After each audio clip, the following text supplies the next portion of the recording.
Hey guys, welcome back and happy Monday. All right, guys. Well, Monday is going to be, well, this Monday especially is going to be amazing. I don't know if you saw my community post, but I'm up and at it again. I guess that's the way that we're putting it. My next big interview is dropping, and you guys will get more details today. But as of right now, we're back to talk about the Real Housewives of Beverly Hills, at least Garcelle Beauvais, who's talking about, well, off-camera drama, and she's admitting that she's scared of the fans' reactions to this season, season 12. She's giving us a little bit more details, which is exactly what we want. So thank you so much, Garcelle. Thank you to Reality Blurb. And with that, if you guys haven't already, go ahead, smash that like button. If you're not subscribed, get subscribed. Don't forget to hit that notification bell. Now, let's jump right in. It's time for all your binge-worthy pop culture news.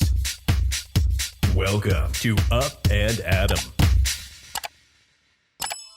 All right, guys, so it looks like Garcelle Beauvais is actually worried about how fans are going to respond to the upcoming episodes of The Real Housewives of Beverly Hills, season 12. My voice is cracking. Is it the espresso? I don't know. During an appearance earlier this week, Garcelle said that while the support she's received from the viewers has been great, she does fear that the new season could bring changes. She said, "I'm scared." And this is what she admitted to E! News' Daily Pop. Okay. To be honest, you never know. I think this season, it's a roller coaster ride. I think we're going to have a lot of episodes. So there's a lot for everybody, and everybody's tested throughout. Whew. Okay.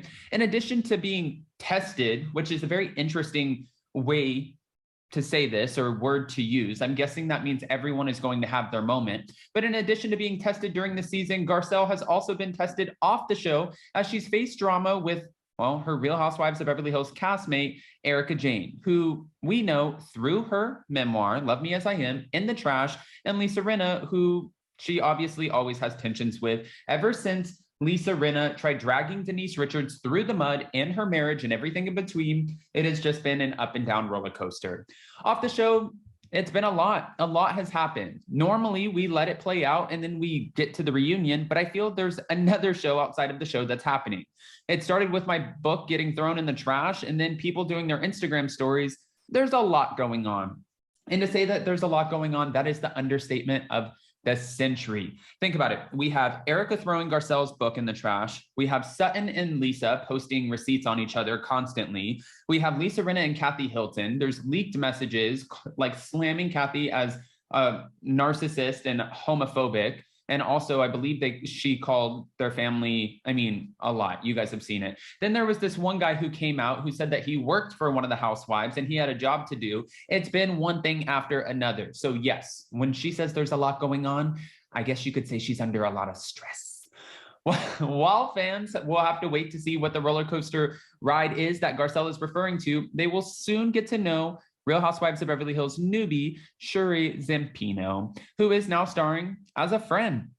I threw her in. It is Housewives, but she's really, a good friend of mine. And she really holds her own in her life. Okay. But I think she was surprised when she got on the show because every 15 minutes, she'd be like, what the hell? What did you get me into?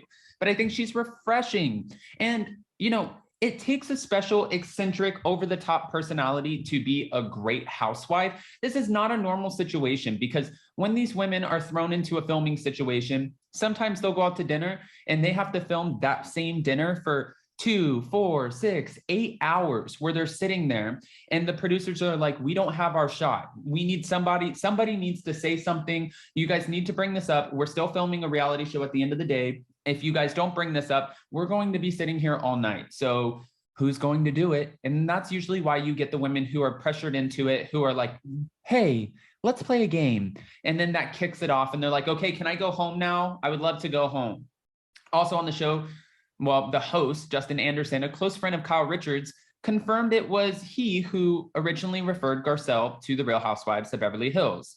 He said to me, I heard they're bringing somebody in. Would you ever throw your hat in the ring? And I was like, I don't know. And he's like, no, you should. It really did just start with Justin. So she confirmed that. And according to Justin, he sent Garcelle's name to the series executive producer. And 6 months later, she was part of the cast. Now, we've seen Justin with Kyle Richards a lot. We've seen him with Faye Resnick. We've seen him all over the place. I think that he is absolutely incredible. And he's one of my favorite hosts for E! I especially love his Instagrams where he does like the baby face thing. But you guys, that's something completely different than what we're talking about now. I guess I'm fangirling over Justin.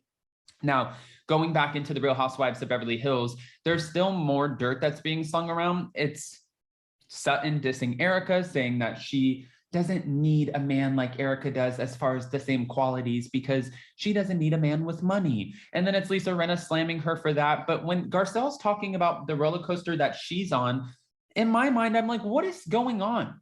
Is it her calling out Crystal Kung Minkoff? Is that the roller coaster where she's calling her out and saying, well, I think that you set up Sutton last season. And I think no matter what she would have said, you would have put her in a position and you would have been more than happy to put her in a position to lose that conversation. Garcelle really does believe that Crystal set Sutton up. And then when Crystal said, you know, now do you still think that after getting to know me? She's like, I don't know. I don't know what to believe. And not just that, we know based off of the trailer coming up that Garcelle is going to have this whole moment with Erika where she tells her, Erika, I don't need to make you look bad. You can do that all by yourself. And it's like, so when she says roller coaster, yes, I believe that. But when she's afraid of the fans' reactions to her, I want to know, in your mind, what does that mean? So go ahead, comment below. Where do you think, I guess at this point, where does Erika and Garcelle stand? That looks like that's a relationship that's not going to play out well. When are we actually going to get to meet our newbie for the Real Housewives of Beverly Hills? When is Kathy Hilton clocking in? Because we know that she was dealing with Paris's wedding. There's a lot that we still need and a lot left to do. And I just wanted to say too, because this is a big day, this is a very exciting day. So yes, go ahead and comment below, give your unfiltered opinions and let me know what you think that she's actually worried about, Garcelle, when it comes to the fans' reactions. This is a crazy day. So you guys can go to my community tab. You can see that I've already teased that my next sit down, which I didn't tell anyone about. It was so hard to keep it in. That's going to be, well, you're going to have a little bit more information today. We're also teasing some other things. And when I tell you teasing, I don't like to go on and say, oh, we're teasing something and then not have a product to give you. So yes, we're teasing, but we have a product to give you and you guys are going to freak out. That's all I can say about that. You guys are going to just absolutely lose it when you find out what this is all about. And then we have today at 1 p.m. Eastern, which originally I know I posted it on my community tab as 2 p.m. We have Emily D. Baker joining us, the #1 badass legal commentator on YouTube. She'll be joining us because she's coming on to talk about not only a Johnny Depp Amber Heard recap of the trial, but all of her mounting success along the way. I love Emily. She joined Zach and I on stage in Nashville. She's one of my favorites. So I think that this is going to be a fun live to say the least. Love you guys. Don't forget to smash that like button, get subscribed, hit that notification bell, and we'll see you so very soon. Bye guys.